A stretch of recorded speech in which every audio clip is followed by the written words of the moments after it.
오늘 6강인데요. 6강에서 얘기할 부분들은 뭐냐? 동일시라고 하는 단어이죠. 동일시.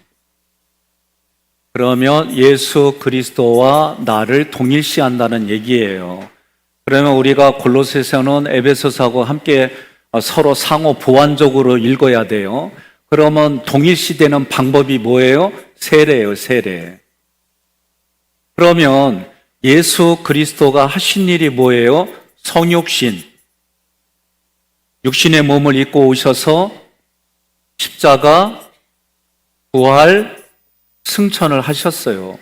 그러면 예수님이 하신 이 일들을 내가 세례받음으로 예수님과 나는 동일시가 되는 거예요. 그러면 오늘 강의에서는 뭐냐면 동일시된 성도들이 내가 가져야 될 가치관.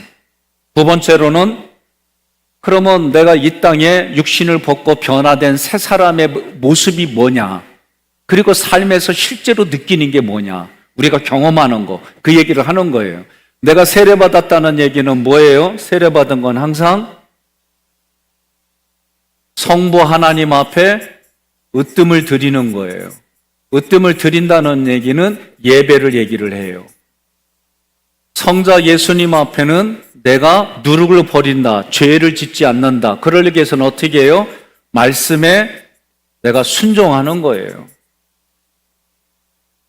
세 번째, 성령 하나님 앞에는 내가 구약에서는 구름 기둥과 불 기둥으로 이스라엘 백성을 인도하신 그 하나님은 오늘날 우리에게는 성령 하나님으로 뭐예요? 기도예요, 기도. 기도는 다른 말로 교제, 교통이에요.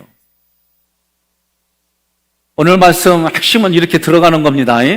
자, 페이지 수 94페이지. 동일시된 성도들의 삶 가운데 계시는 예수 그리스도. 구속사의 흐름은 신성의 모든 충만하심이 하나님에게서 예수님에게로, 예수님에게서 교회에게로, 교회에게서 만물에게로 흘러가는 거예요. 자, 그러면 밑에서 네 번째 줄, 우리가 주님과 같은 자리에 앉아 있다면 우리가 무엇을 찾고 무엇을 기도하며 무슨 소원으로 살아야 하느냐 하는 질문에 대한 답변입니다. 결국 우리가 그분의 얼굴, 형상이고 우리가 그분의 대행자, 통치권이기 때문에 당연한 요청입니다. 그러니까 여러분과 제가 하나님의 대리자로, 하나님의 대행자로, 하나님의 얼굴로 사는데 형편없이 살고 형편없는 능력을 가지고 살아가는데 그게 되겠어요? 여러분, 한 나라의 대사가 돼가지고 한 나라의 대사가 미국 갔는데 영어도 전혀 못하고 행정 실력도 없어. 그런 대사로 그 자리를 유지하겠어요? 유지 못해요. 잘리지. 그죠? 그러면 거기에 대사로 갈 때 뭐예요? 그 사람의 그만한 자격을 갖추기 위해서 가는 거예요. 오늘 우리도 마찬가지예요. 우리가 신앙생활 한다는 얘기를 단순히 복을 받는다, 물질의 복, 이 땅에 살아갈 때 물질, 눈에 보이는 그런 복만 얘기를 하면 우리보다도 예수 믿지 않는 예수 믿는 우리보다도 예수 믿지 않는 사람들은 그럼 하나님이 그들을 복을 주신 거예요? 당연히 이런 질문이 나올 수밖에 없는 거예요. 그러니까 여러분과 제가 물질의 복은 복에서 하위 개념이에요. 하위 개념. 물질은 줄 수도 있고 없을 수도 있고 건강할 수도 있고 안 할 수도 있어요. 그러나 하나님과 내가 지금 내 마음에서부터 내가 지금 살아가는 자리를 천국으로 만들어 간다? 여러분 일반적으로는요, 잘 먹여주고 잘 재워주고 잘해주면 돼요. 왜 땡그런 눈으로 봐? 애들이 왜 엄마한테 죽자 살자 매달려요? 자기 생명의 모든 게 엄마한테 달려있으니까 애가 죽자 살자 있는 거지. 안 그래요? 아니, 어린애가 지 엄마 떨어지면 누가 그렇게 혜택을 줘? 안 그래요? 그죠? 그러니까 이 애가 그냥 죽자 살자 엄마만 붙드는 거예요. 그런 모습으로 하나님 앞에 우리가 있어야 되는 거예요. 동의하십니까? 우리가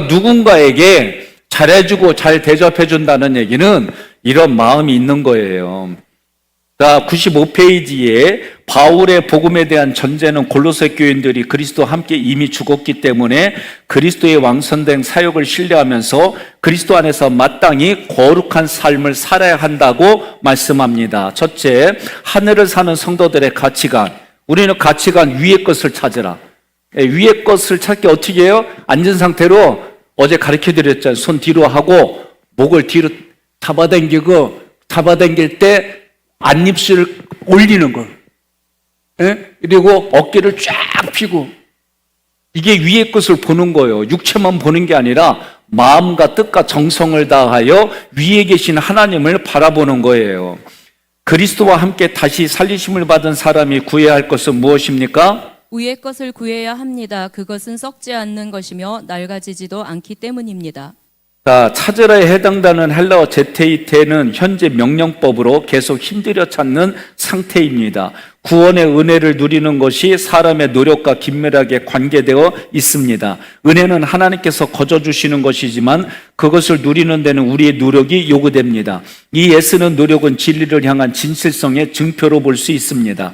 예수 그리스도께서 거기 계시니만큼 우리는 우리의 찾는 위의 것을 그의 중보사에게 의해 얻는 것이므로 예수님이 우리의 받을 복의 원천이고 방법입니다.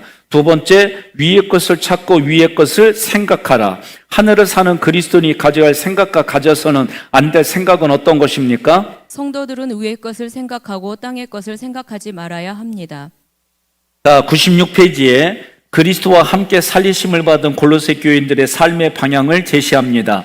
그들의 생명은 자신들의 것이 아니라 그리스도의 것이기 때문에 그들의 관심사는 그리스도의 관심사로 바뀌어야 합니다. 위의 것에 대해서 바울은 이미 하늘이란 용어로 표현한 바 있으며 따라서 위의 것은 하늘나라와 새 시대의 일을 의미합니다. 이것은 윤리적인 면을 포함할 뿐만 아니라 하나님께 속한 본질적이며 초월적인 것을 포함합니다. 바울이 말하는 생각한다는 것은 지속적으로 골몰이 생각하거나 염두에 두는 것을 의미합니다.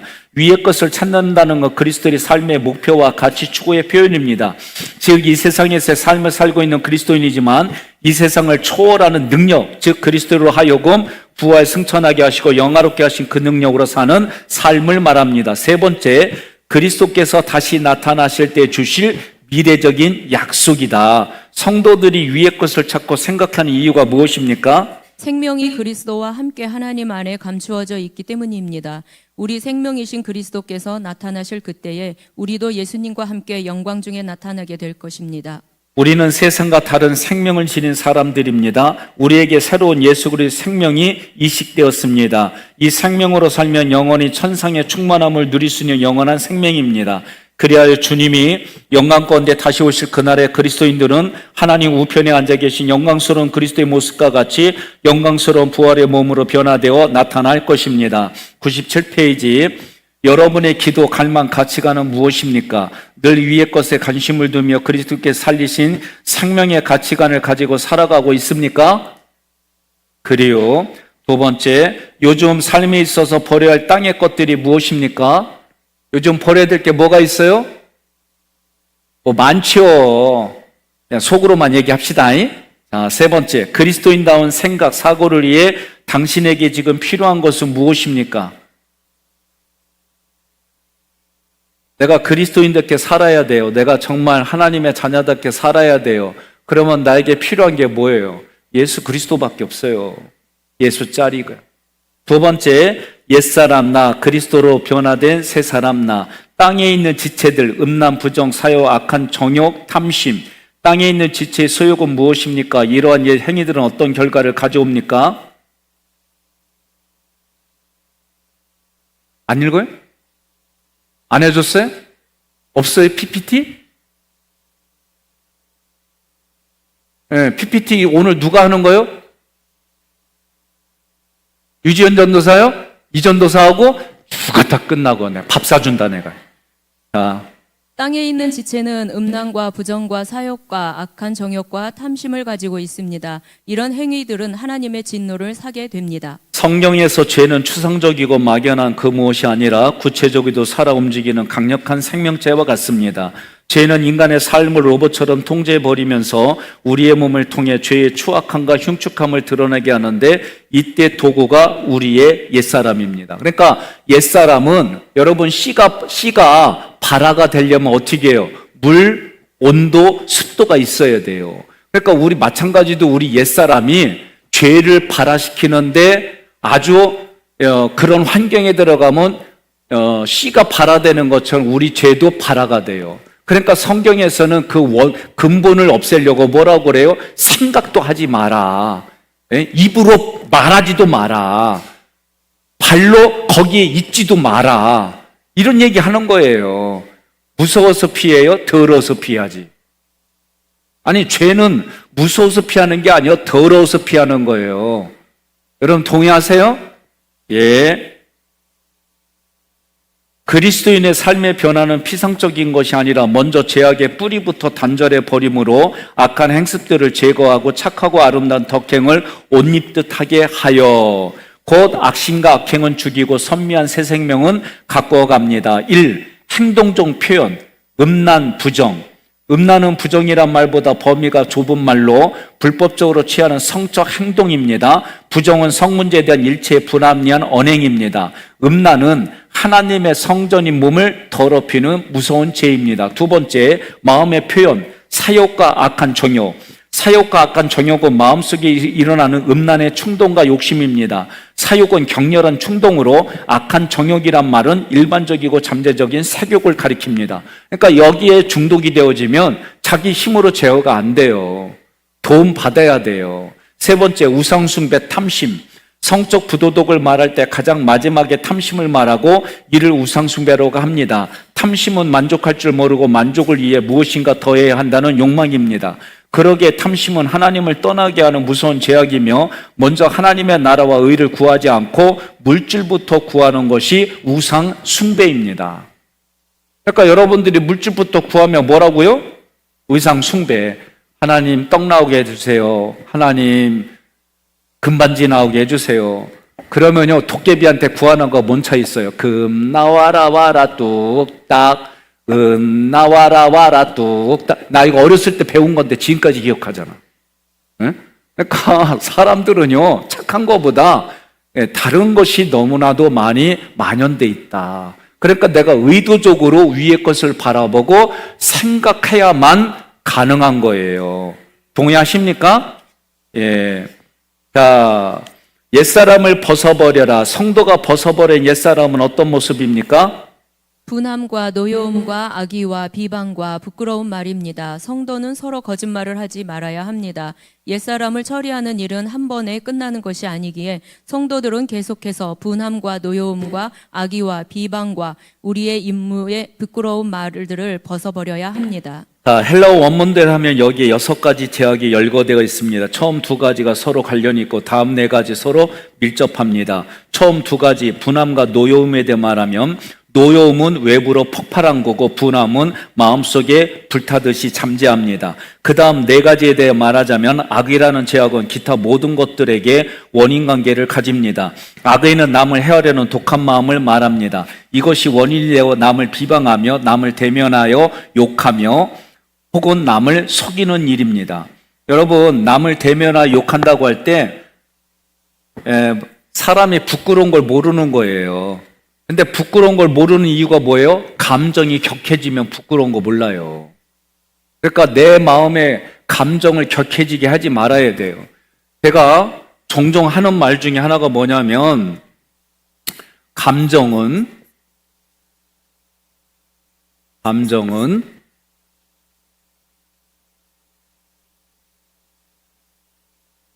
생각에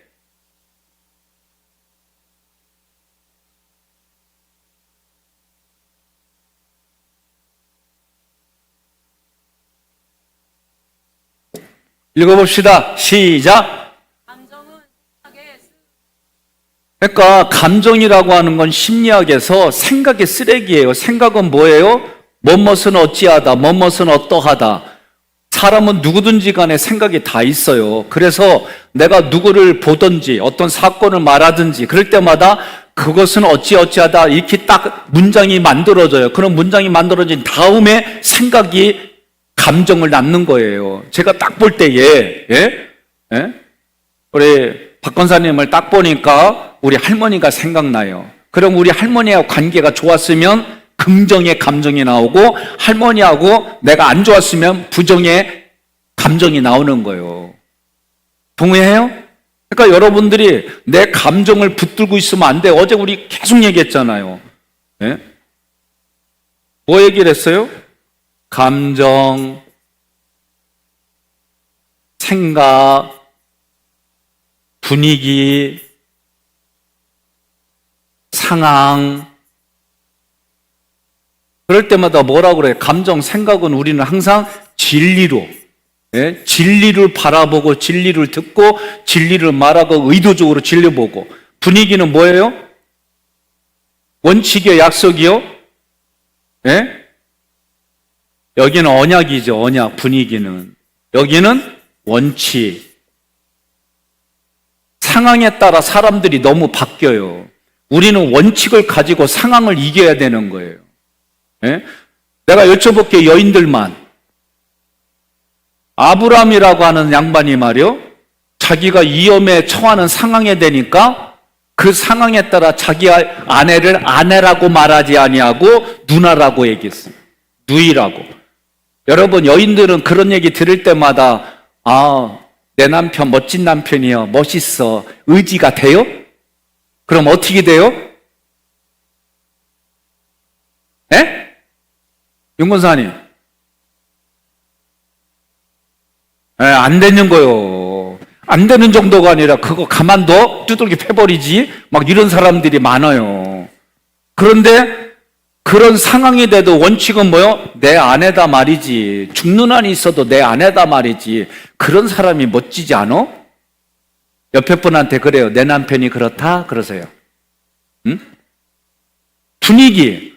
분위기를 보니까 막 다 그냥 우상숭배하는 분위기요. 아니요, 우리는 어떤 상황이 있어도 언약을 붙드는 거예요. 무슨 언약? 유월절 언약, 홍해 언약, 시내산 언약 붙들고 우리는 사는 거예요. 그게 저녁마다 마음을 성찰하는 거잖아요. 감정과 생각, 제가 계속 얘기하잖아요. 진리는 나를 찾아오신 하나님 앞에 내가 찾아가는 거예요. 그런데 방법이 있어요. 어떤 방법이요? 자기를 부인하고 자기 십자가를 지고 예수님이 걸어가신 길을 따라가는 게 진리예요. 우리는 하나님이 나에게 은혜를 부어주시면 나는 진리로 대답하고. 이해됐죠? 근데 은혜는 뭐예요? 은총으로부터 오는 거예요. 은총으로. 여러분하고 저하고 이 골로새서 때는 이 찬양을 그냥 외워야 돼. 내 영혼이 은총 입어 중한 죄짐 벗고 보니 슬픔 많은 이 세상도 천국으로 화하도다. 할렐루야 찬양하세. 내 모든 죄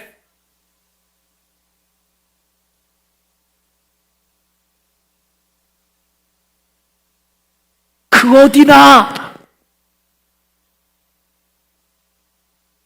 그럼 오늘 이 찬양 부른 분들은 오늘 여러분들이 가는 데마다, 여러분들 집안에 들어갈 때마다 하늘나라가 돼가지고 배우자들이, 자녀들이 그냥 왜 이렇게 오늘따라 못 살게 부끄러워 막 이럴 정도로 그런 자리가 되는 거예요.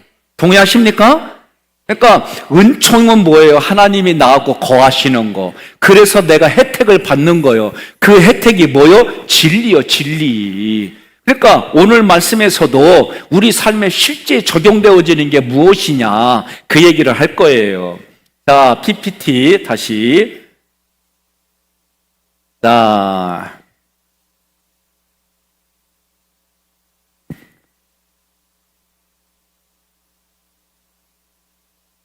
지금 제가 몇 페이지까지 했죠?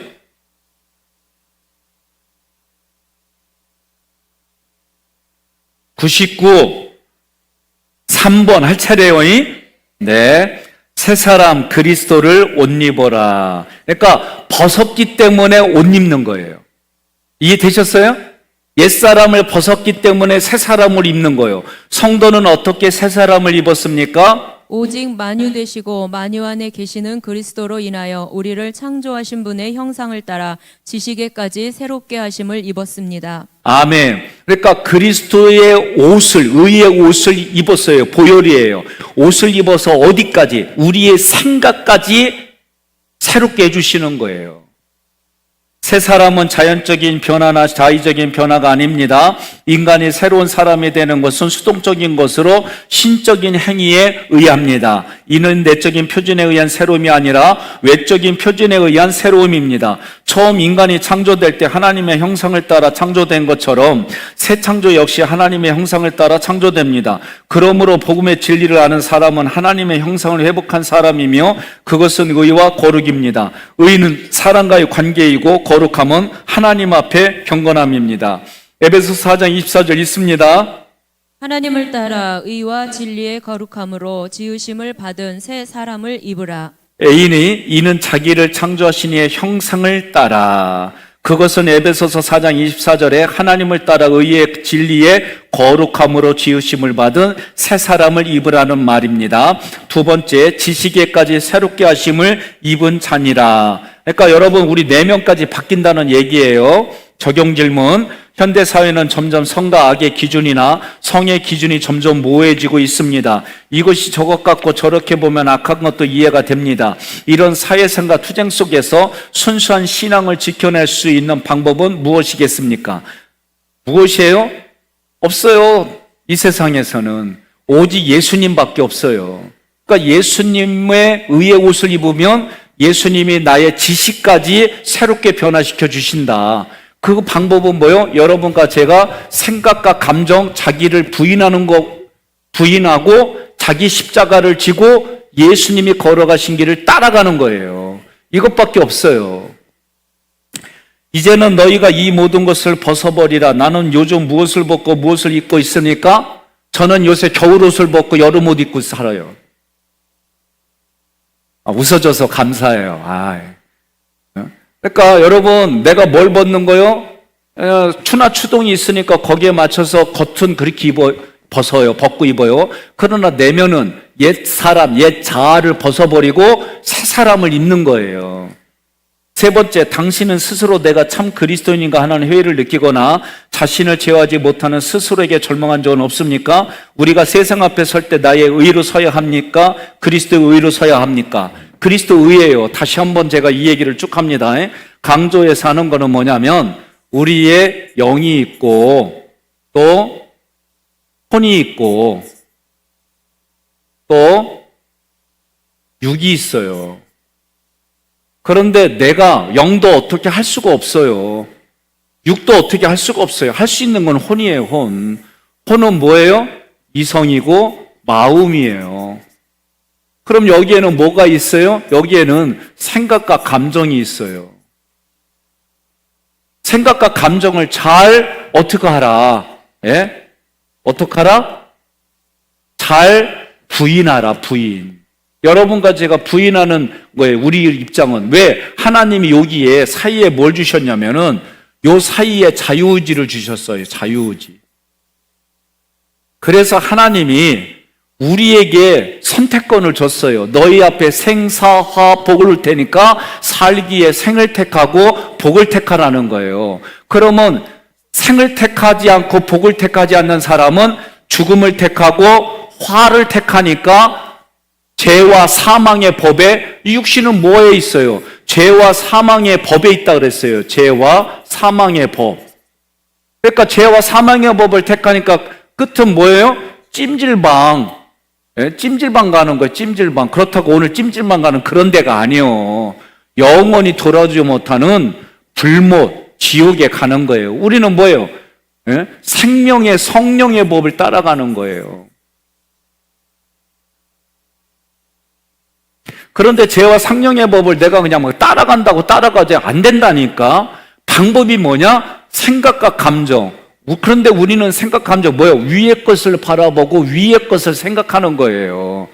이러지 않고서는 할 수가 없는 거예요. 그런데 이 내면에 여러분들이 훈련을 하지 않는데 어떻게 해요? 제가 지금 우리 교회에서 7년 차거든요. 7년 차인데 처음부터 지금까지 계속 원망불평하는 사람 여전히 있어. 제가 오늘부터 원망불평하는 사람 찾아내가지고 훈련 장소로 끌고 오는데 안 끌려온다? 그러면 발로 걷어찰 거예요, 그냥. 그래서 어떻게 걷어차느냐? 제기차듯이 걷어차가지고 훈련 장소로 끌고 올 거예요, 결국은. 옆 사람한테 얘기해요. 얻어맞고 올래, 그냥 올래? 에? 나는 그냥 안 내버려둬. 나한테 맡겨주셨으니까 어떻게든지 간에 하나님이 원하는 상태로 수준을 올려드리고 바꿔놔야 될 거 아니에요. 예? 그게 함께 서로 그 뜻이에요. 그러니까 삐지지 마요, 좀 내 앞에서. 옆에 분한테 인사해요. 안 삐질게요, 그러세요. 예?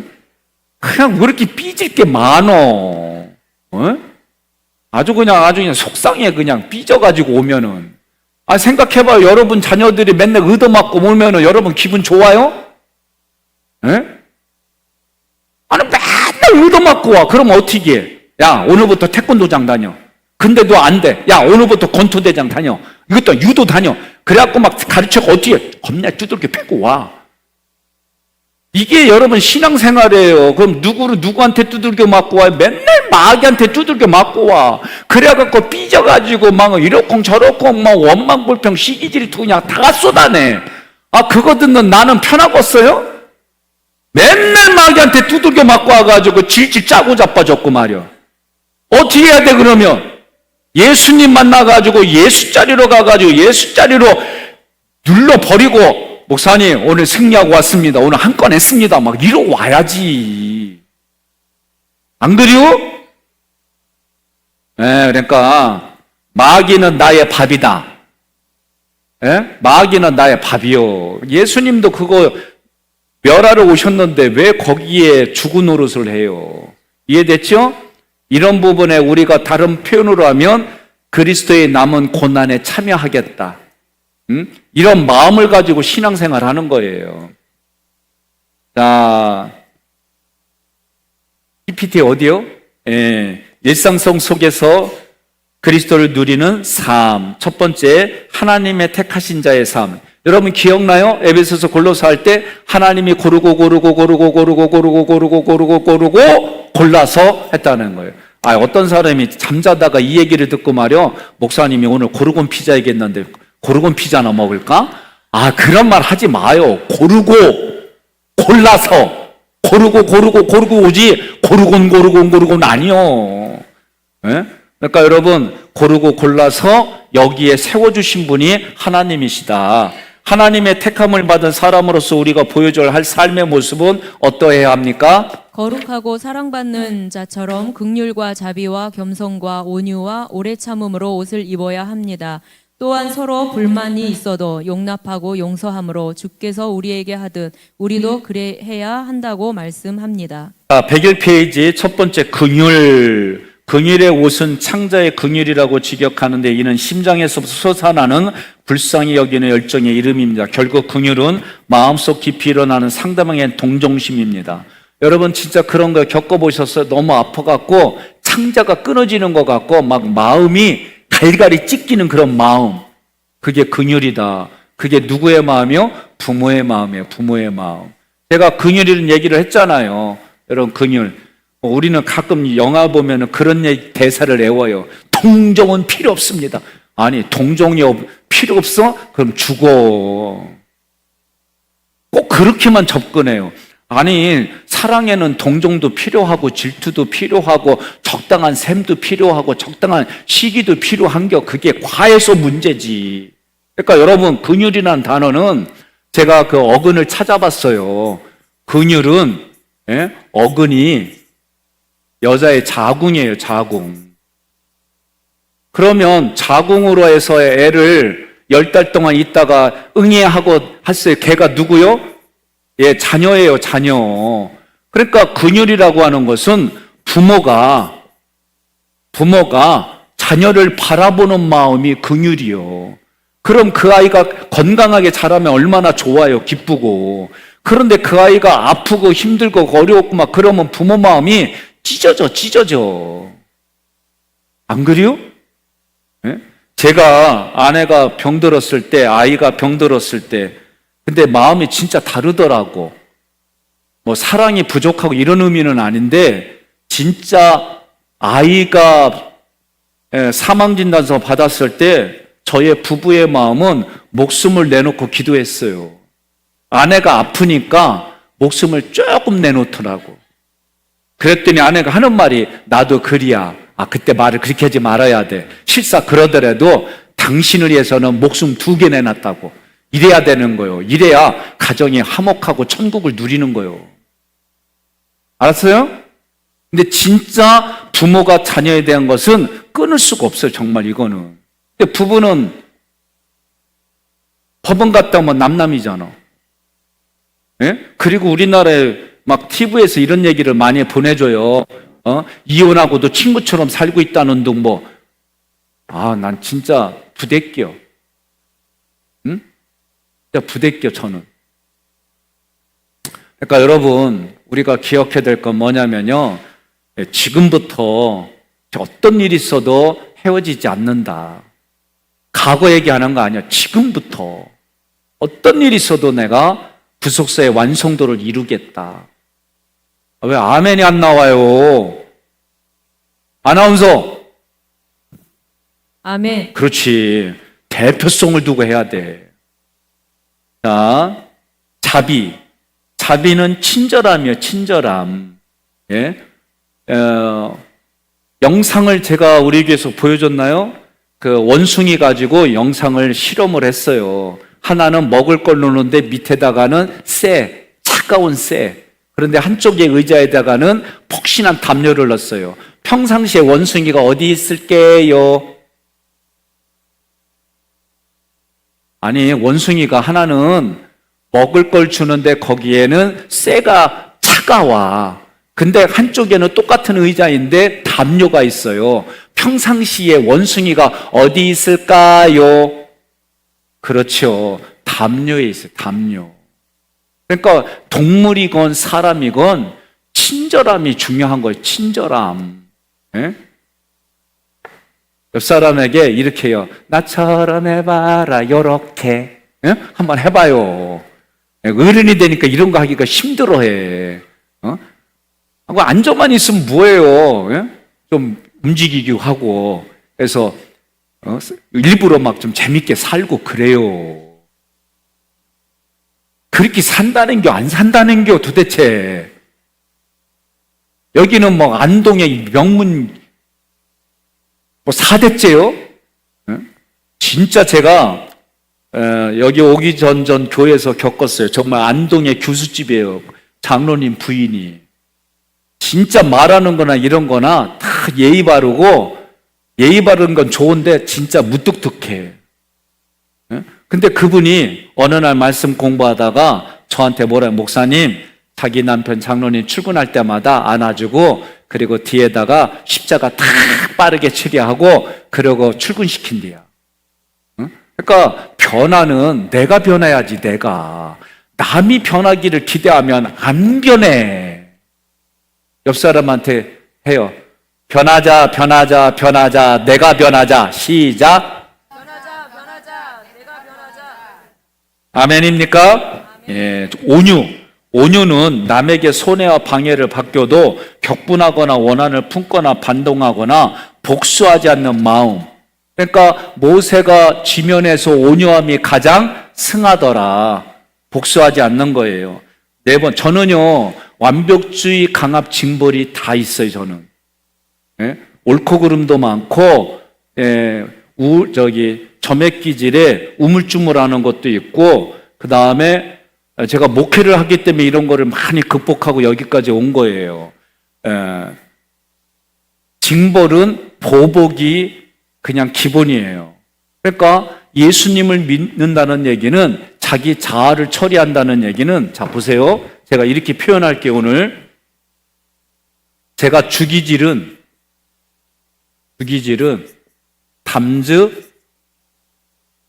담즙이에요. 그리고 부기질은 우울, 점액이에요. 제가 그다음에 양육 패턴을 보면 완벽주의, 강압, 징벌이 세트로 있고요. 거부, 방치도 있어요, 저에게는. 유약, 과보호도 있어요. 심기증도 있어요. 성적 자극도 있어요. 그러면 자기를 부인한다는 얘기는 내가 이거를 다 부인하는 작업을 해야 되는 거예요. 여러분들에게 자기 자신을 볼 수 있게, 그러면 이거를 뭐라고 부르느냐? 제가 내적 치유 인지 공부를 통해서 나를 발견했어요. 이게 자아예요. 이게 거짓 자아예요. 지읒이요, 시읒이요? 시읒. 거짓 자아. 확실하게 해야지. 오케이. 거짓 자아. 그러면 어떻게 해요? 이거를 부인해야만 참 자아가 나오는 거예요. 이게 어려우면은, 이게 지금 하는 말이 이해가 안 되면 2학기 때 내적 치유 들어오세요. 아셨어요? 그러니까 여러분들이 공부시키는 결론은 뭐냐면, 이런 자기 자아를 어떻게 하라고? 부인하라고. 아셨어요? 그러니까 저도 우리 목사님들하고 제가 갈 때 좀 여유 있게 갈 때 담즙 성향의 송경일 목사님은 제가 어떻게 하냐면 점액처럼 운전하고 가라고 해요. 이렇게만 가는 거예요. 네? 속도 지키고. 그런데 조 목사님이 점액인가?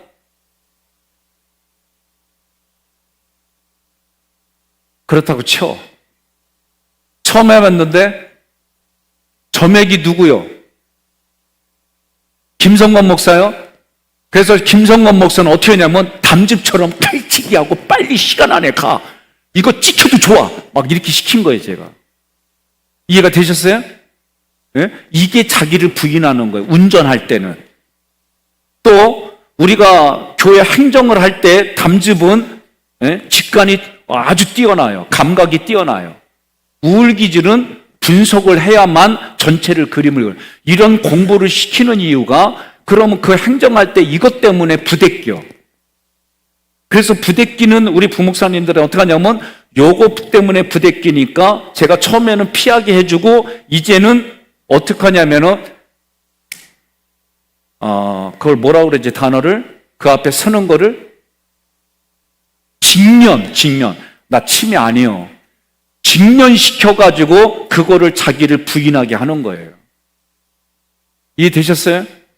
그러니까 이렇게 여러분들이 신앙생활을 하는데 성장하지 않을 수가 없고, 내 마음의 천국이 누리지 않을 수가 없고, 나하고 연수가 흘러갔는데 여전히 그대로다 그러면 훈련을 제대로 하지 않았거나 말씀을 제대로 배우지 않았거나 그 시간에 딴짓했다는 것밖에 안 나오는 거예요. 저도 저 자신을 보면서 검증이 되고 우리 교우들을 바라보면서 제가 느끼는 거예요. 그러니까 여러분들이 오늘 이 말씀을 통해서 하는 거예요. 그래서 복수란 단어를 통할 때 제가 우리가 공부하는 훈련들의 결론이 뭐냐, 이런 부분이에요. 겸손, 우리보다 낮은 사람에 대해 높은 마음을 갖지 않고 오히려 그들보다 낮아지기를 원하는 마음이에요. 우리는 애들이 다, 우리 삼형제, 제 아들들이 80들이 넘으니까 85, 87 이러니까 내가 신앙적으로 성장해. 위를 바라봐. 애들은 나를 볼 때 겸손하게 바라봐, 내려봐. 이해됐죠? 무슨 말인지? 102페이지. 오래 참음은 낙심하지 않는 거예요.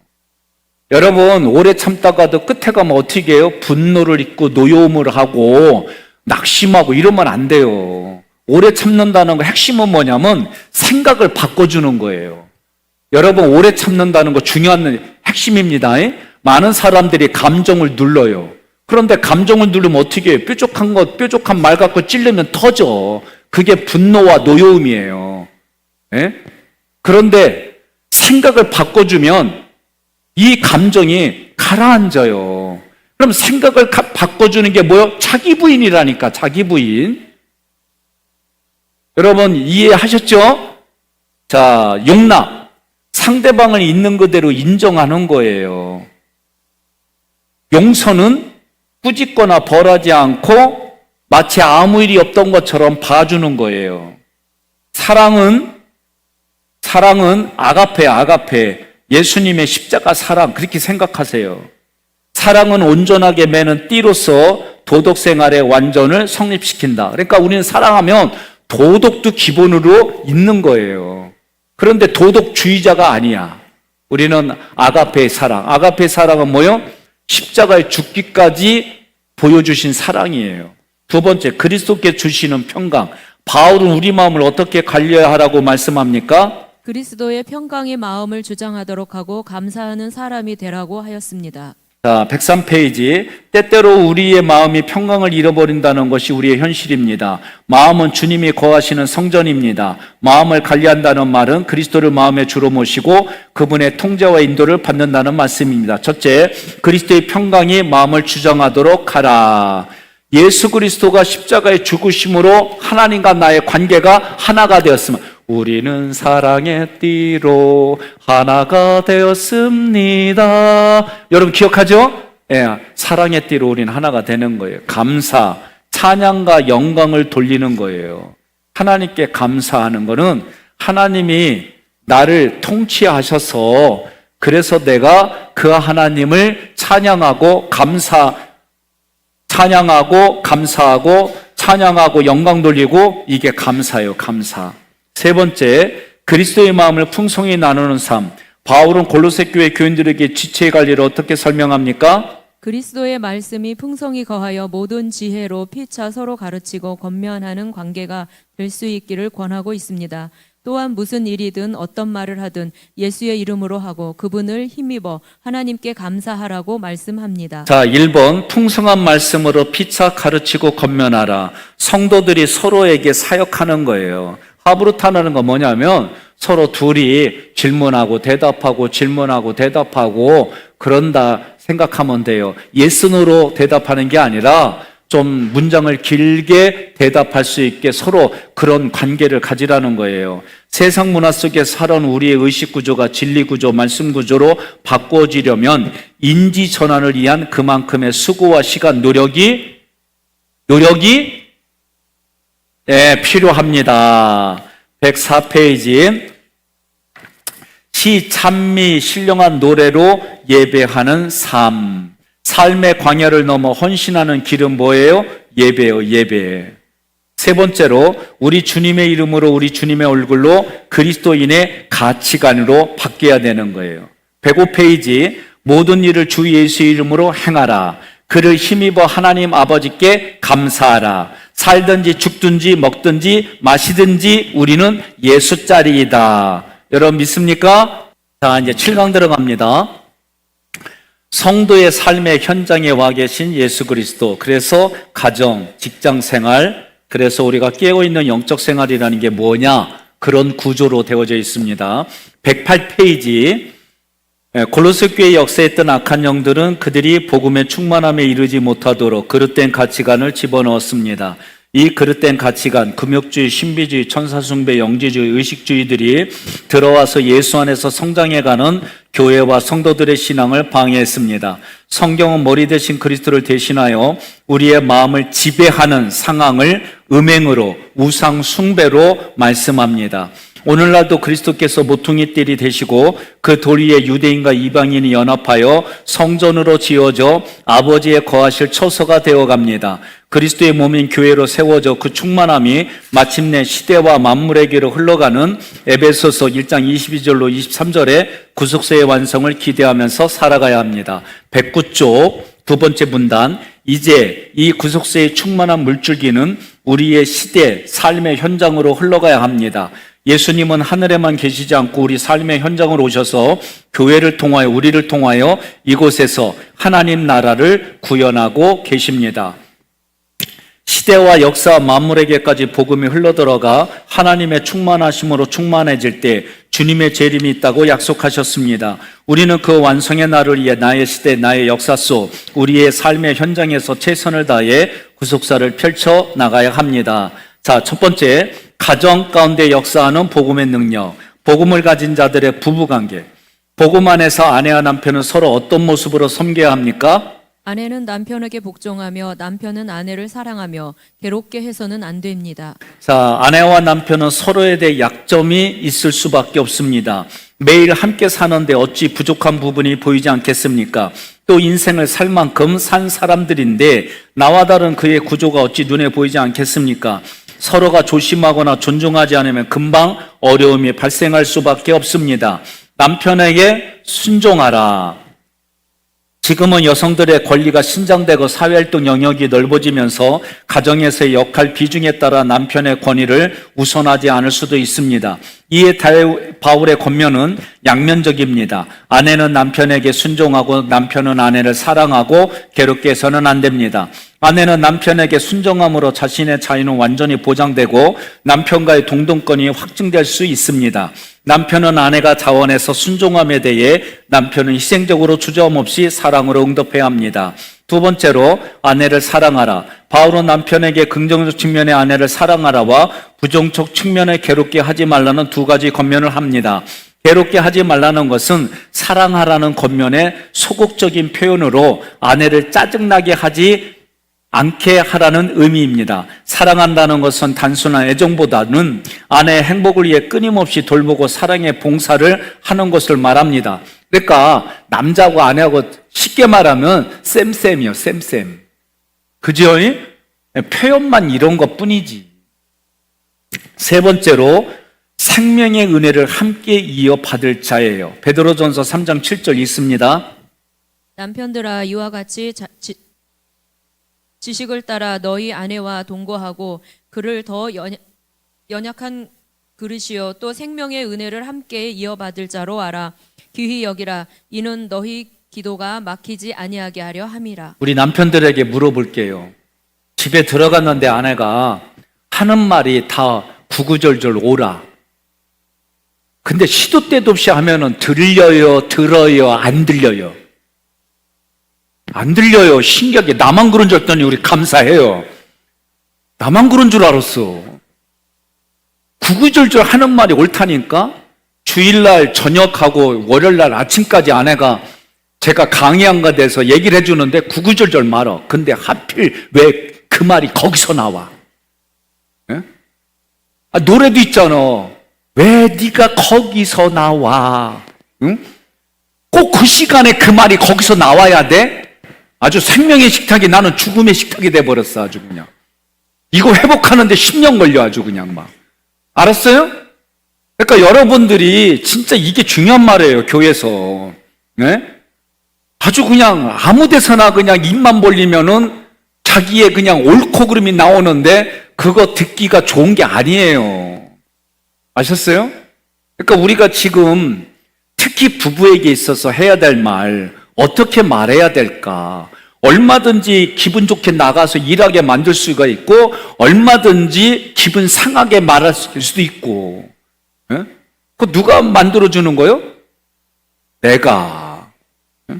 또 남자 입장에선 그 부인이 그런다고 그것 때문에 그렇게 사냐? 예라이. 이런 말 하기 전에 서로 배려하고 살자고. 알았어요? 그러니까 오늘 오신 분들은, 혼자 계신 분들은 또 다른 이웃에게, 부부가 있는 분들에게는 내가 오늘 이런 서비스를 해줘야지. 그런 마음을 갖고 살아요. 아셨어요? 예? 참나. 어떤 분이 하는 얘기가 있어요. 저한테 정말. 목사님, 잔소리하는 그때가 좋지 뭐. 혼자 있으니까 잔소리도 없는데 외로워. 예? 그 얘기 하더라고요. 제가 신방 갔더니. 목사님 외로워요. 그래서 제가 우리 지금 최강지 장로님한테 노치부를 좀 고민을 많이 하자. 노치부가 뭐냐면 유치부는 어린애들, 노치부는 어르신들. 그래서 매일 교회에 오는 이걸 어떻게 해야 될까? 가장 어려운 게 두 가지예요. 경제하고 그것을 위해서 헌신하는 사람이에요, 사람. 그래서 이 부분을 좀 기도하면서 고민하고 진행하는 곳을 좀 다녀와 봐라. 그렇게 지금 하고 있어요. 기도해 주시고. 저는 우리 교회가 60은 이제 인생의 출발이에요. 아셨죠? 70은 10대요. 80은 20대요. 90은 30대요. 100세는 40대. 우리 이런 생각 가지고 살아갑시다. 왜 대답이 없이요? 우리 이렇게 하고 살아가자고요. 우리가 뭐 비교 분석해가지고 안 되고 안 좋은 거 얘기하는 것보다 있는데 60분이 이제부터다. 100세 시대 노래가 있잖아요. 그것처럼 우리가 내가 그런 의식을 가지고 그런 생각 가지고 누구 맘이요? 내 맘이요. 내 마음. 누가 뭐라고 그래도 내 마음이라니까요. 그런 마음 가지고 함께 살아가요. 살다가 언제 하나님 부르실지 모르지만 내가 살아가는 삶의 자리가 천국이다. 그런 마음 가지고, 그래서 부부로 있는 분들은 서로 생명을 나눠주고 받고, 또 육신의 자녀들 생명을 흘려보내고, 마음으로 품은 교회에 여러분 친한 분들에게 생명이 흘러가게 하고, 그렇게 살아갑시다. 111페이지. 주님 대하듯 섬겨야 할 부모님. 자녀는 부모님께 대해 어떤 태도로 대해야 합니까? 모든 일에 부모에게 순종해야 합니다. 자, 내가 좋은 것만 순종하고 마음에 안 드는 거는 불순종하고 그런 게 아니에요. 모든 일에 부모에게 순종하라고 했어요. 바울은 그리스도를 믿는 가정에서 부모와 자녀는 그리스도 안에서 그리스도를 통하여 관계를 맺어야 하며, 바울은 자녀들에게 부모에게 순종할 것을 말합니다. 그러므로 무조건 모든 일에 순종하라는 의도보다는 모든 일에 순종하는 자세로 부모의 의견을 받아들여 옳게 부모를 섬기라는 말씀입니다. 세 번째, 주님의 사랑으로 자녀를 대하라. 부모가 자녀를 양육하는 원칙은 무엇입니까? 자녀를 노엽게 하지 말 것을 권면하고 있습니다. 자녀들이 낙심하지 않도록 양육해야 합니다. 자, 자녀는 우리의 소유물이 아닙니다. 양육을 위탁받은 하나님의 자녀입니다. 하나님의 뜻을 헤아려 섬기는 마음으로 잘 양육해야 됩니다. 첫째, 노엽게 하지 말라. 노엽게 한다는 말은 흥분시키거나 자극하다는 의미의 말로, 나이가 어린 사람일수록 쉽게 감정에 동요되고 따라서 감정도 쉽게 상합니다. 비이성적이고 이랬다 저랬다 하는 부당한 부모의 요구나 행동은 때로 그 자녀에게 상처와 실망을 안겨다 주기 때문에 이런 잘못을 범하지 않도록 경계시키고 있습니다. 두 번째, 낙심할까 함이라. 낙심한다는 것은 자신과 패기를 잃어버리고 무기력하여 정신적 성장을 못하는 것을 말합니다. 낙심은 마음에 상처받는 것을 의미합니다. 그러니까 낙심하는 이유가 뭐예요? 마음에서 이미 의지가 꺾였기 때문에 낙심하는 거예요. 우리가 여러분 오래 참으면서 낙심하면 안 돼요. 그런 방법은 뭐예요? 생각을 자꾸 바꿔주는 거예요. 이거 외에는 방법이 없어요. 자, 부모와 자녀가 어떤 관계를 유지하고 있는가 하는 사실은 그 자녀의 인격이 어떤 모습으로 형성될지, 그리고 그가 미래에 자기 자신이나 다른 사람들과 어떤 관계를 갖게 될 것인지를 결정하는 요인이 됩니다. 바울은 자녀가 부모로부터 평가를 제대로 받지 못하고 그 결과 자신과 그 잠자력에 대해 실망해야 될 것을 염려합니다. 그리스도인의 가정의 모든 자녀들이 반드시 경험해야 할 중요한 권리는 부모로부터 즐거움과 기쁨을 경험하는 일입니다. 자, N세대의 특징입니다. N세대의 특징. 이게 뭐냐? 4F, 4P, 4C가 있다. 감성적이다. 이 얘기는 뭐예요? 분위기를 잘 타며 칭찬과 격려, 사랑에 약한 세대이다. 그러니까 여러분, 오늘날 애들한테 뭐 잘해라? 칭찬해주고 격려해주고 사랑해줘라, 그 얘기예요. 픽션, 가상현실 속에 사는 세대요. 온라인을 통해서 이게 현실인지 가상인지 구분이 없는 시대에 살아요, 얘네들이. 그 다음에 페미니, N세대는 남자 같은 여자, 여자 같은 남자 등 성을 하나의 기호로 생각해요. 절대 이거 아닙니다. 남성은 남성이고 여성은 여성이지. 우리가 이거 헷갈리면 안 돼요. 그 다음에 펑션, 열정인데 혼합과 다인주의 선호, 상대성을 인정하며 지적 개방성을 가지고 있습니다. 펑션이 아니구나. 네. 픽션. 제가 요거는 다시 한번 찾아볼게요. 내가 지금 순간 헷갈렸어요. 자, 포스트 모던 시대에 살고 있어요. 후기 산업사회. 그러니까, 개성, 소비, 향락, 해체주의, 개인주의, 상대주의, 감각주의를 추구하는 시대에 살아요. 그래서 얘네들은 일주일, 월 단위로 벌으면 그때 다 써버려요. 저희 때하고 사고가 많이 달라요. 그리고 초개인적이에요. 그리고 목표의식이 분명해요. 거기에는 모든 걸 쏟아부어요.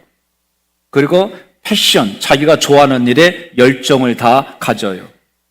자, 문화 중심입니다. 컬처. 컴퓨터 없이는 못 살아. 네? 그래서 요새는 애들이 다 걸어 다니면서 다니다가 걸어 다니면서 뭘 봐요? 핸드폰 보다 보니까 이빨 나가고 뭐 별의별 일이 일어나요. 제가 영상 보니까 핸드폰 보고 가다가 차 오는 줄도 모르고 차 유리창에 머리가 부대끼려 가지고 뭐 별의별 일이 일어나요. 그러니까 여러분, 저도 우리 애들한테 나가서는 거리 다닐 때 핸드폰 보지 마라. 아니, 그 정도로 될까? 사고 많이 일어나요, 의외로. 그러니까 여러분, 막 그렇게 하면은 좀 더 막, 열정적이 이렇게 보이는지 모르지만 아닌 것 같아요. 네? 제가 설교할 때도 핸드폰 보는 분들 계세요. 내가 다음부터는 예배 중에 핸드폰 보면은 이름 불러갖고 얘기할 거예요. 근데 이름을 몰라.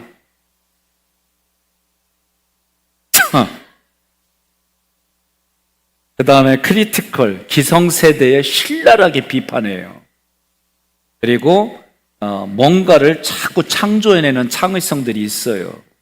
이런 N세대의 특징은 B-N세대와 관계의 단절을 가져올 수밖에 없습니다. 특히 3P, Person, Place, Price 중심의 B-N세대와 필름, 픽션, 이거 뭐죠? 나 요 단어 내가 지금 갑자기 생각이 안 나. 퓨전, 감사해요. 나도 때로는 이래요. 자, 그 다음에 페미니. 이런 특성을 가진 N세대와는 너무나도 다릅니다. 커뮤니케이션을 위해서는 서로에 대한 대화의 수단, 방법, 도구가 개발되어야 합니다. N세대를 이해한다는 건 N세대의 문화와 사고를 이해한다는 뜻입니다. N세대를 페미닌 세대로 부르는 이유는 과거에 비해 여성의 경제적, 사회적 권리가 확대되고 있을 뿐만 아니라 페미니즘의 관점에서 오늘날 정치, 경제, 교육, 환경 문제를 보려고 하는 움직임이 N세대에서 일어나요. 저는 페미니즘들을 대화 나누는 걸 보면서 너무 이거는 일방적이다. 자기들 필요한 거는 페미니즘 주의로 얘기를 하고 자기네들이 손해보는 거는 딴소리하고 이건 아니에요. 이게 너무 단점이 그거예요. 우리나라 인구가 계속 줄어들죠? 그러면 용병으로 가게 됩니다.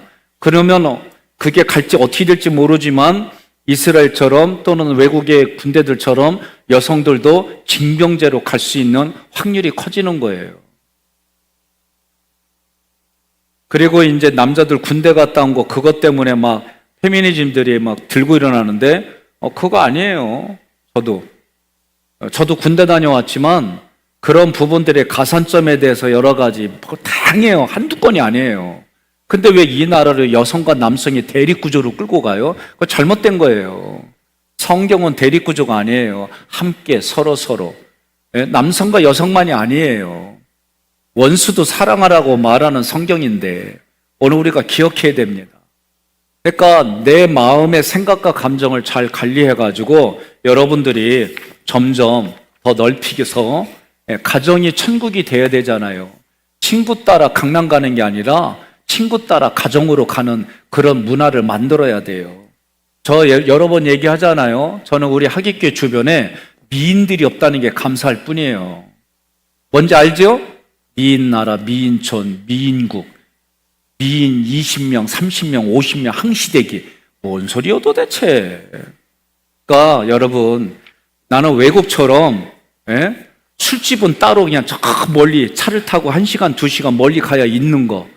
그렇게 나는 우리나라 이런 유흥 문화를 바다 위에다 만들었으면 좋겠어. 그래갖고 싸우면은 물에 빠져갖고 알아서 헤엄쳐 오라고. 아니, 너무나도 주택가에 이런 분별이 없잖아요. 미국에 가서 제가 한 가지 딱 좋은 게 그거예요. 주택가하고 유흥가는요, 철저하게 분리돼 있어요. 멀리 떨어져 있고. 나는 그랬으면 좋겠어요, 우리나라도. 자, 배우자와 심각한 의견 차이가 있을 때 어떻게 갈등을 해소하고 문제를 해결합니까? 저는 결혼 초년에 있는 분들에게는 안전지대라고 말해요. 그게 뭐냐? 아무리 싸웠어도 한 이불을 덮고 자라. 아무리 싸웠어도 반드시 하루에 한 끼 정도는 같이 눈을 마주치며 음식을 먹어라.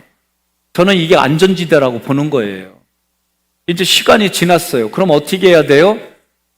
생각을 바꿔야죠. 왜 그러지가 아니라 당연하지. 이제 그 나이가 됐구나. 당연하지.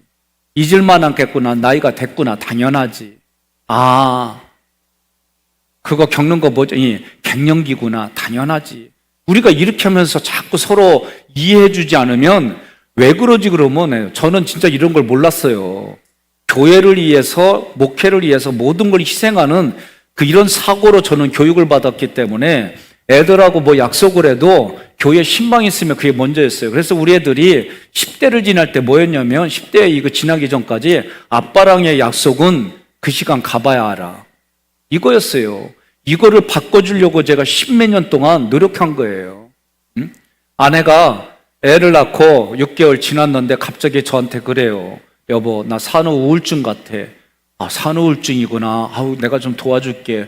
미안해. 이러면 얼마나 좋아. 사모가 산후 우울증 같은 소리하고 자빠졌다고.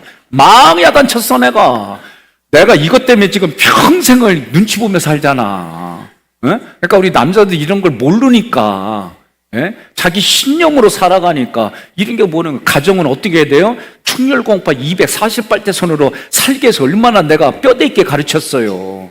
밥 먹을 때 어딜 구부려. 육사도 아닌데 딱 자리하고 어른이 숟가락질에 어디 손을 들어 그냥 탁 치고 애 밥 먹으려면 아빠 그러면 줄까 말까 그러면 한 대 맞고 이게 무슨 뼈대 있는 집안이요. 공포의 집안이고 신병교육되지.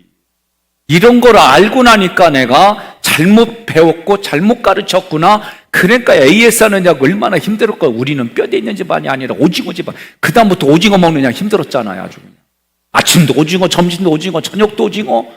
지금은 이제 편안해요. 이제 애가 그냥 편안하게 누워있든 뭐있든 밥 먹을 때 밥 먹어라 그러다가 몇 번 부르다가 간다니까 그럼 짜증내겠구나. 미안해. 내가 먼저 먹고. 이렇게 하기까지 1000년이 걸렸다니까. 1000년. 그러니까 여러분 기억해야 돼요. 내의 생각의 개념을 바꾼다는 거는 누군가는 죽고 누군가는 살아나는 일이 있는 거예요. 동의하십니까? 그런데 말이요, 교회 와서는 떠들어대는 사람은 대부분 신병들이에요. 신병들. 고참이 됐는데 떠들면 그 양반은 학기교회 정서가 없는 거예요. 이해됐죠? 무슨 말인지? 그렇게 같이 살아갑시다. 자, 두 번째, 부모님께 감사한 이유를 목록으로 적어봅시다. 그중 기억에 남는 것 서로 나눠보는 거예요. 정말 부모님께 감사한 것. 세 번째로, 부모와 자녀의 세대 간 관점의 차이는 시간이 갈수록 커져요. 제가 그거 그림 얘기했잖아요. 우리 막내가 나한테 보여주고. 걔가 무슨 얘기하면은 아빠는 아빠의 목회는 그렇게, 내 목회는 이렇게 할 거야. 처음에는 그렇게 얘기했는데 얼마나 꼴보기 싫고 얄미운지 말이요. 그런데 서로 이제 얘기를 해요. 주고받고 목회에 대해서도 얘기를 하고 결혼에 대한 얘기들도 서로 주고받고 얘기를 해요. 그러니까 여러분들이 가정에서 부부간에, 부모와 자녀간에 어떤 얘기든지 간에 서로 얘기할 수 있고 충분하게 그런 장을 만들어주고 말한 다음에 거기에 대해서 논리적인 반박도 할 수 있고 또 거기에 다시 대답도 하고 그런 가정을 만들어 갑시다. 아멘 하겠다는 거요? 노면하겠다는 거요? 114페이지. 에어컨 꺼도 되죠? 나도 이제 춥네. 나 얘 어떻게 끄는지 몰라가지고 못 꺼, 얘 진짜. 이 선풍기.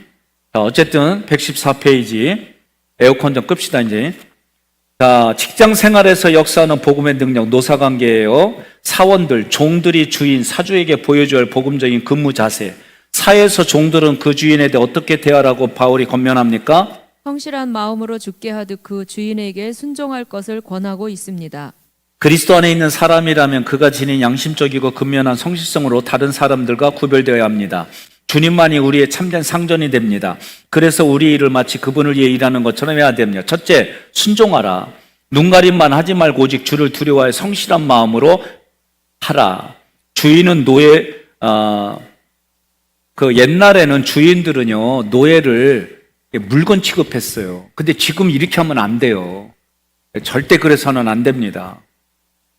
두 번째로는 육신의 상전들, 노예들의 인격적 가치의 고귀감을 설명하여 그들의 눌린 심령을 위로합니다. 이 말은 노예들이 육신으로만 노예된 것이고 그들의 영혼은 그리스도를 믿는 한 남들과 같이 영생의 복을 누릴 자유가 있다. 두 번째, 성실한 마음으로 신본주의적 가치관에, 그러니까 인본주의적 가치관은 아니에요. 신본주의 가치관에, 그럴 때 사람도 사람답게 살아갈 수 있는 거예요. 자, 바울은 물리적 변혁을 이야기하는 대신 정직하고 근면하게 지상에서 섬기는 것을 하늘의 주님께서 실제적으로 평가한다는 미래에 인정받을 것을 생각하며 용기를 가지고 매일의 허드렛 일도 그리스도의 소명으로 여기면서 일할 것을 당부했어요. 115페이지에 죽게 하듯 하라. 그리스도인에게 일은 무슨 일을 하든지 하나님을 섬기는 동기로 성실히 감당해야 할 신앙적 의미이다. 밑에 그는 인간의 마음속과 모든 은밀한 것을 밝히보시는 하나님의 뜻에 부합하도록 거짓됨 없이 행하는 것이 마땅하다. 115페이지 두 번째, 주 그리스도를 섬기는 종들의 모습. 종, 사원들이 주인, 사장에게 주님을 대하듯 순종해야 하는 이유가 무엇입니까? 장래에 받을 상과 법은 무엇입니까? 불의를 행하는 자는 불의의 보응을 얻을 것이며 마음을 다해 주님을 섬기는 사람은 기업의 상을 주께 받을 것입니다. 자, 종으로서 상전에게 순종하고 죽게 되어도 성실한 마음으로 행해야 하는 이유는 우리가 그리스도를 섬기는 사람들이며 우리에게 하늘의 기업이 있기 때문입니다. 자, 유업의 상을 주께 받는 거예요. 여러분과 저는 유업의 상을 받는 거예요. 기업의 상을 받는 거예요. 상급이 있어요. 그러니까 우리가 이 부분들 하나님이 살아계신 것과 자기를 찾는 자들에게 상 주시는 이심을 믿어야 할지니라. 여러분과 저는요, 하나님께 보응이 있어요. 예? 공짜 없어요, 다. 제가 얘기했잖아요. 마음의 생각과 감정을 다스리고 믿음, 소망, 사랑, 그 중에 제일은 사랑이라 원리도 가르쳐 드렸고, 또 우리가 건질 수 있는 거는 우리 마음이에요, 마음. 이 마음 위에는 건질 수 있는 게 없어요. 예? 아무리 성형해봐요. 부작용 다 일어나잖아요, 부작용. 처음엔 괜찮아요. 나중엔 다 일어나잖아요. 예, 여기다 집어넣는 거 뭐죠? 보톡스. 나중에 문제돼가지고 이거 다 긁어내느냐고 얼마나 힘들어. 예? 그러니까 보톡스 집어넣지 말고요. 말씀 집어넣어요, 말씀. 예? 그러니까 보톡스 집어넣는 그 돈 갖다가 몇백 분 사줘. 그게 나 아까 얘기했잖아요. 한참 내가 이것 때문에 고민하고 오늘은 하나님 가장 중요한 게 뭘까? 이렇게 고민하는데 내가 그게 떠오르는 거예요. 예? 어린아이가 왜 엄마에게 저리 가라고 밀쳐내도 막 죽자 살자 매달리잖아요. 왜? 엄마 떨어지면 죽음이니까. 응? 다 컸어도 나도 지금도 그 노래는 부르면 울컥해요.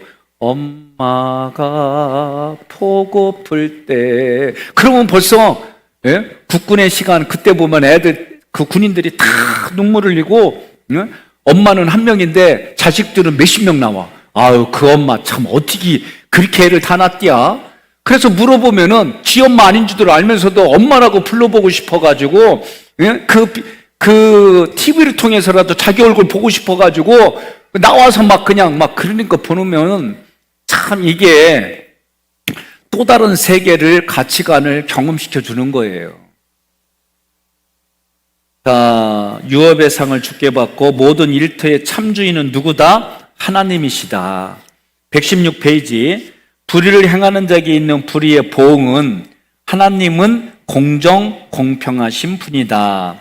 세 번째 빨간 글씨 116페이지. 상정들이 종들에게 보여줘야 할 복음적인 삶의 모습은, 상전들은 종들에 대해 의와 공평을 베풀한 이유가 무엇입니까? 그들이 비록 이 땅에서는 종들을 부리는 상전이지만 하늘의 그들의 상전이 계시기 때문입니다.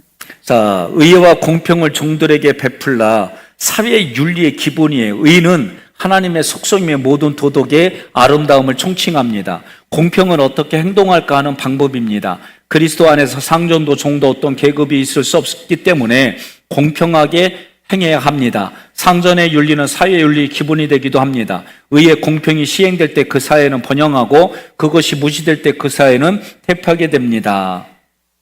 자, 종들에게 의를 행할 때 원망 없는 존경심이 생기고 공평을 베풀 때 원한이 없습니다. 117페이지. 하늘의 상전이 계심을 알라.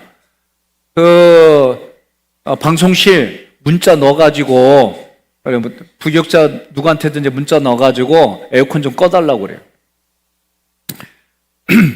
우리가 117페이지요. 하늘의 상전이 계심을 알라. 주님으로부터 주인의 역할이 주어졌습니다. 우리는 겸허한 자세로 이 땅을 살아가는 거예요. 자, 읽어주세요. 1터는. 1터는 우선적으로 내 것도 아닌 주님의 것이며 그분의 주 되심이 드러나는 거룩한 현장입니다. 읽어요.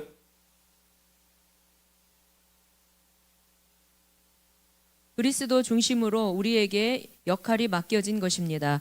윗사람의 역할로 맡겨졌다면 역시 주인 되신 주님과의 관계에서 종으로서의 역할을 잘 감당해야 합니다. 우리의 노력과 정성으로 일터를 가꾸면 그곳은 우리의 소유라는 주인 의식이 강하게 마음을 잡게 됩니다. 하지만 하나님이 주인이시고 하나님의 은혜로 가능하게 하심을 깨달은 만큼 성숙하게 되면 겸허해집니다. 자, 적용 질문입니다. 당신에게 직장에서 가장 어려운 상사는 누구입니까? 왜 그 사람이 그렇게 어렵습니까? 한번 고민해 보세요. 두 번째로, 상사나 직장 동료 문제가 생겼을 때 어떻게 해결하십니까? 참 쉽지 않은 얘기들이에요. 98년도, 99년도 그때 제 기억으로는 김대중 대통령이 특별 담화문을 냈어요. 직장에서의 왕따 문제 때문에. 이게 우리나라의 사회 심각한 거예요. 여러분, 모든 동물들에게는 한 둥어리에서, 그러니까 둥지에서 알들이 깨어나잖아요. 근데 신기하게 새끼들끼리 가장 연약한 새끼를 쪼아서 도태시켜버려요. 심지어 부모새가 그 새끼를 잡아먹는 경우도 있어요. 그러니까 세상은 약자는 도태돼요. 약육강식이에요. 근데 교회는 그러면 안 되잖아요. 네? 교회는 생명을 살리는 곳이잖아요. 그럼 어떻게 해야 돼요? 이게 참 고민스러운 문제예요. 세 번째, 당신은 직장에서 어떤 상사입니까? 어떤 마음으로 아랫사람을 대합니까? 당신보다 낮은 직급 힘이 없는 사람들에 대해 배려와 보살핌이 있습니까? 공평과 의가 잘 실행되고 있습니까? 예, 공평, 공정, 배려예요. 제가 이 그림을 보면서 참 공평과 공정을 이렇게 딱 하더라고요. 여기 담이에요, 담. 근데 키가 요 정도 키가 있는 이가 있고 요 정도 키가 있는 이가 있어요. 그리고 요 정도 키가 있는 게 있어요. 요거는 공평이에요. 여러분, 이 담은 공평이에요. 누구에게나. 공정은 요 키가 요만침이 한 10cm라고 그래요. 여기는 한 2cm라고 해요. 여기 뭐 필요 없잖아요. 그러면 10cm가 부족하니까 요 정도 되려면 15cm를 여기다가 판을 해주는 게 공정이에요. 여기는 2cm니까 요 정도면 7cm를 발판을 만들어주면 밖에 벗어 여기에 야구 게임을 구경하게 해주시는 거예요. 이거는 공평이고 요 담은 요 발판은 공정이니까 이 사람에게는 아무것도 안 주는 거예요. 이게 공정이에요. 이해가 되셨어요? 예? 우리가 공평과 공정에 대해서 헷갈리면 안 돼요. 하나님은 누구에게나 심판은 공평해요. 하나님의 심판은. 하나님의 사랑은 이렇게 공정으로 우리에게 도와주시는 거예요. 여러분 동의하십니까? 예. 자, 깨어있는 영적 생활이라는 게 뭘까? 자신을 위한 깨어있는 생활, 바울은 골로새 교회 성도들에게 개인적인 영적 생활에 있어 가장 먼저 힘써야 할 것은 무엇이라고 합니까? 기도를 계속하고 기도에 감사함으로 깨어 있으라고 합니다. 자, 118페이지 기도는 믿음의 표현이며 하나님께 대한 우리 마음의 의존의 표현입니다. 자, 그래서 항상 힘써서 항상 기도하라면 1. 어떤 특정의 소원을 가지고 그것을 위하여 심령으로 부단히 기구하는 게 아니에요. 기도하는 동시에 그 소원이 간절하다면 일정한 기간을 내어 이와 같이 힘쓰게 될 것을 말합니다. 두 번째, 감사함으로. 감사는 기도의 요소예요. 과거, 현재, 미래의 은혜를 생각할 때 언제나 감사해요. 그러니까 여러분, 하나님이 우리에게 은혜를 부어주시니까 나는 진리로 대답하며 실제는 뭐예요? 감사의 감사. 세 번째, 기도를 계속하고 감사함으로 기도에 깨어 있으라. 아나운서 있습니다. 그리스도인으로서 기도의 중요성은 아무리 강조해도 더함이 없습니다. 남편과 아내와 관계에서, 부모와 자녀의 관계에서, 종과 상정과의 관계에서 그리스도인으로 합당한 삶을 영위하려면 첫째도 둘째도 기도입니다. 그렇기 때문에 기도를 지속적으로 힘써야 합니다. 그러기 위해서는 인내와 감사함으로 깨어 있어야 합니다.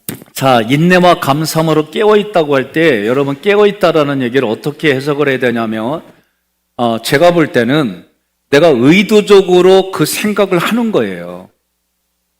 이거에는 다른 게 없어요. 하나님이 나에게 은혜를 베풀어 주셔서 내 눈이 밝아지고 들을 귀가 생기고 마음에 결단하도록 도와주지 않는 이상, 우리가 할 수 있는 건 뭐냐면은 내가 계속 그거를 기억하고 그것을 생각하는 거예요.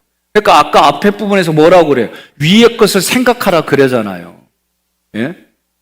여러분 이해됐어요? 무슨 말씀이신지? 저 같은 경우에 아침에 내가 원복을 선포하는 걸 잊어버리고 딴 생각을 그냥 생각 잊어버리잖아요. 내가 잠자기 전에 5만 가지 생각이 진짜 다 올라와요. 그런데 내가 그럴 때마다 의도적으로 하나님과 관계를 생각하고 하나님과의 관계 속에서 말씀을 기억하고 내가 부단히 몸부림치잖아요. 그러면 그게 깨어있는 거예요. 다른 거 없어요. 다른 거 여러분 생각해봐요. 5만 가지 잡생각만 들어오게 돼 있어요. 왜? 악한 영은 얼마든지 우리의 연약한 부분, 우리의 부족한 부분, 우리가 허물과 죄로 죽었던 그 부분을 아주 틈만 나면 치고 들어와요. 자, 에베소서 6장 18절 있습니다. 모든 기도와 간구를 하되 항상 성령 안에서 기도하고 이를 위하여 깨어 구하기를 항상 힘쓰며 여러 성도를 위하여 구하라. 자, 모든 기도는 간구하고 성령의 인도를 받는 기도를 하고 깨어 구하기를 항상 힘쓰라. 119쪽. 자, 목자를 위하여 기도할 제목. 성도들이 목자를 위해 구해야 할 기도 제목이 무엇입니까? 특히 바울이 부탁하는 기도 제목은 무엇입니까? 그리스도의 비밀을 말할 수 있도록 전도의 문을 열어주시도록 기도를 부탁합니다. 자, 저는 많은 분들에게 여쭤보면 백성현 목사님은 설교 내용이 뭐예요? 그러면 예수 그리스도. 저는 이게 특징입니다. 그러니까 모든 시간에 예수 그리스도만 얘기하는 게 저의 사고고 목회고 설교고 모든 것이에요. 또 제가 만나는 사람이 예수를 알지 못하면 예수를 그리스도로 고백하게 도와주는 거예요. 제가 이걸로만 생각이 바뀐 지 얼마 안 돼요. 100년 됐어요. 그러니까 여러분들이 저하고 신앙생활하면 목사님의 설교는 오직 예수 그리스도 그냥 그거 뭐 아멘 안 해도 할 수 없어요. 은퇴할 때까지 난 그 얘기만 하다 갈 거니까. 왜 성경 보세요. 구약도 예수 그리스도의 그림자로 보고 신약은 오신 예수를 얘기를 하고 오신 예수님과 함께 있던 제자들이 서신서 쓰고 요한계시록에서 장차 오실 예수님을 말하잖아요. 그러면 저는 여러분들에게 여전히 예수 그리스도를 소개하고 말하고 해요. 이렇게 하지만 저도 때로는 부대낀다니까요. 마치 엄마가 아니 제 아내가 우리 엄마나 제 아내가 오늘도 김치인데 내일도 김치인데 어저께도 김치인데 근데 이 김치를 매일 색다르게 내놓는 거예요. 그리고 김치 그냥 그대로 내면 마르잖아요. 어떻게 해요? 국물 딱 뒤집어 버리면 아주 지금 꺼내는 것처럼 살아나잖아. 안 그래요? 아니 나는 내가 말이야 어느 날 했더니 우리 엄마가 김치를 그냥 그대로 놨더니 말랐어. 그래가지고 이 김치를 그냥 먹기가 싫더라고. 그랬더니 우리 엄마가 어떻게 해요? 손으로 샥 집어넣으니까 그냥 새롭게 됐어 그냥. 나 그거 보고 놀랬다니까. 그리고 엄마 얼굴 보고 김치 한번 보고 그리고 먹었지 뭐 어떻게 해. 응? 그 다음에 오늘 김치가 총각김치만 있어? 그러면 햇김치 내놔 그 다음날. 김치가 꼭 고춧가루만 있나? 백김치 내놓고, 백김치 내놓기 싫으면 물김치 내놓고. 이해됐지요? 무슨 말인지. 예? 우리가 그렇게 살아가자는 거예요. 매일 같은 일들이 패턴이 똑같더라도 내가 기대치를 갖는 거, 내가 기대치를 달리 갖는 거, 정지하려고는 기대치를 내려놔야 되고, 내가 그 기대치를 가지고 활력을 가지고 일하게 하는 건 누구 맴? 내 맴이요, 내 맴. 예? 안 그래요? 아니, 남편이 아내가 나한테 푹 빠지게 만드는 거 누구 맘? 내 맘이요, 내 맘. 내가 어떻게 하느냐에 따라 나한테 빠지는 거 아니요? 옆에 분한테 그래. 내 매력에 빠졌어. 응? 옆에 분한테 하라니까 왜 나만 봐요? 한 권사님하고 최 권사님. 둘이 보면서 하라고 그러니까? 예. 그 매력이 뭐요? 예수짜리. 딴 얘기 하지 마요. 우리는요, 시간 되면은, 나는 우리 어르신들 가면은 가끔 벽에 처녀일 때 찍은 사진들이 있으면, 그거 보면 신기해요. 어쩌면 이렇게 늙었을까? 예? 그거 막을 수 있냐고요? 못 막아요, 못 막어. 예? 영적인 거 우리 어떻게 할 수가 없다니까? 우리 마음을 다스리는 거요. 따라합시다. 솜씨, 맵씨, 마음씨, 그 중에 제일은 마음씨라. 시작.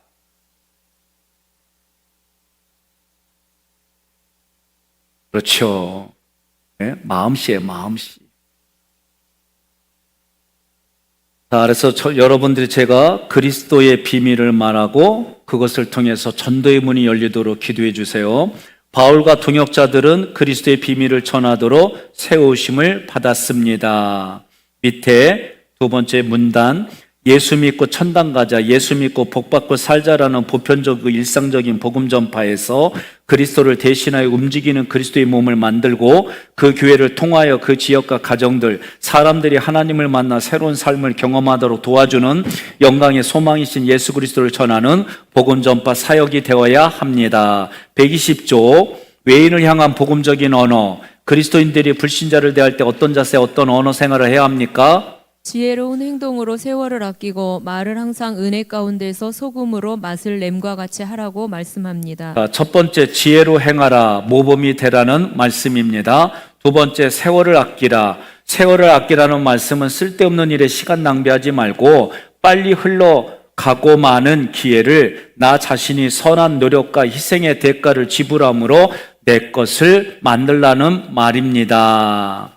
121페이지 세 번째, 말을 항상 은혜롭게 하여 소금으로 맛을 낸과 같이 하라. 제가 말이요, 생명의 식탁 하고 나서는 밖에 나가서 사 먹으면요, 대부분이 너무 짜요. 정말 너무 짜. 그리고 너무 달고. 단짠이 기본이에요. 근데 그거 건강에 안 좋아요. 성인병 진짜 애들도 지금 너무 많은 시대에 태어나고 생기고 그런 시대에 우리가 살아요. 그러니 식탁이 얼마나 소중해요. 예? 왜 생명의 식탁 다녀오신 분들 어떻게 농약 많이 친 거 싸구려 살려? 아니면 좀 힘들어도 발품 팔아가면서 유기농 살려? 유기농 사는 거예요. 오늘 여선계 잘 들으세요. 나는 우리가 교회에 또 아끼려고 하는 거 좋아요. 예? 근데 제가 이재수 장로님한테도 제가 부탁을 드렸어요. 그래서 이분이 정말 발품을 정말 많이 팔았어요. 유기농들이 비싸요, 사실은. 근데 나는 좀 돈이 들어가도 우리 교회 교인들이 먹을 음식이라고 한다면 저는 그렇게 해야 되지 않는가. 네? 저는 그런 생각을 가져요. 그러니까 우리 여선교에서 좀 돈이 들어가더라도 조금 좋은 거, 그러니까 좋다는 얘기는 농약을 들친 것, 그런 걸로 점점 바꿔갔으면 좋겠어요. 나는 여러분들 여성이 여기 자리에 너무 없어갖고 누구도 아멘 안 하는 것 같아서 가슴이 아파. 겉모습은 여성인데 왜 아멘을 안 할까? 예? 요새 젊은 사람들은 둘이 서로 의논해갖고 애 낳은 다음에 월급이 적은 사람이 애 본대.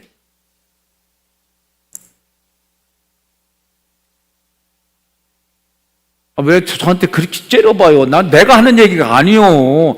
요새 젊은 사람들은 둘이 애 낳을 때 월급이 적은 사람이 애를 보기로 한대야. 그러니까 여자고 남자고 그거 상관없이. 그래서 제가 진짜 요런 세대는 점점 이렇구나. 예? 제가 여성은 이런 역할, 남성은 이런 역할 했더니 그때 30대에 있던 한 남편은 연구원이고 부인은 국어를 가르치는 고등학교 교사예요. 두 분이 나한테 한 얘기예요. 목사님, 요새 그렇게 얘기했던 큰일 나요. 함께 애를 키워요. 예? 우리 때는 사고가 남자는 밖에서 일하고 여성이 양육하고 이런 쪽에 사고였다고요. 그런데 지금은 점점 바뀌는 게 다르잖아요. 그죠? 제가 우리 청년들 결혼을 앞두고 오면은 제가 이 얘기를 꼭 하잖아요. 예? 하나 낳는다라면 최소한 둘 낳게 하고, 하나 둘 낳는다 그러면 세대 낳아라. 애 키우는 거 쉽지는 않지요. 그러나 그런 과정들을 우리 부모님들이 다 겪어가며 여러분들을 낳았어요. 우리를 낳았고, 우리도 우월한 유전자를 가지고 있는데 왜 그거를 멈춰요? 힘 닿는 데까지 낳아야지. 윤건사는 애 낳을 거야, 안 낳을 거요? 뭐 웃어요? 낳을 거요, 안 낳을 거요? 뭘 다 나, 육신은 다 났어도 마음으로 낳아야지. 이렇게 나와야지. 꼭 이 얘기를 하면 다 육신만 바라보고 끝나시오. 어떻게 더 나요? 뭘 그 얘기를 해? 제가 이런 얘기를 하면 뭐 모르나? 예? 다 알고 얘기하는 걸. 예? 홍 권사님, 낳을게요, 안 낳을게요? 예? 그러면 홍씨 가진 분들은 다 낳을게요 그래야지. 예? 그러니까 여러분, 내가 마음으로 애 낳는다. 육신의 자녀만 낳고 마음으로 스피릿을, 하나님의 이 말씀의 스피릿을 안 전해주면 무슨 의미가 있어요? 예? 저는 첫째와 막내는 신학을 공부하기 때문에 진짜 이렇게 말했어요. 니네는 직업으로도 성경을 공부하고 연구하고 하지만 둘째는 너희들처럼 목회 후보생이 아니기 때문에 나는 둘째에게 내가 이렇게 말을 한다라고 얘기를 했어요. 세 자녀들 앞에서. 그러니까 여러분과 제가 육신의 자녀를 낳았어요. 이미 결혼해서 분가했어요. 그래도 그 자녀를 위해서 끝까지 기도하고 마음에 잔잔한 파도가 일게 예수 믿게 해야 되는 거예요. 여러분들 이제 더 이상 옛날에는 청년부까지 잘했는데 지금은 이런 얘기 그만하자는 거예요. 지금부터라도 여러분들이 예수 믿게 하고 예수 믿어서 하나님의 자녀로 살아가게 하고 그러는 거예요. 제가 목회 나오기 전에 억울하고 힘든 일 있으면 지하실 가서 부목사 때 기도하는 거예요. 내 평생 소원 담임 목회 주의 일 하다가 그러면 꼭 교인들이 들어와. 신기해. 그러면 더 이상 못하고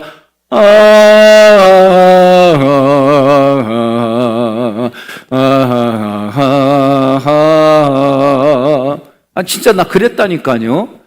힘들면 그냥 들어가서 누가 있나 없나 확인하고 없으면 내 평생 소원 담임 목회 꼭 이러고 했는데 누가 있다 그러면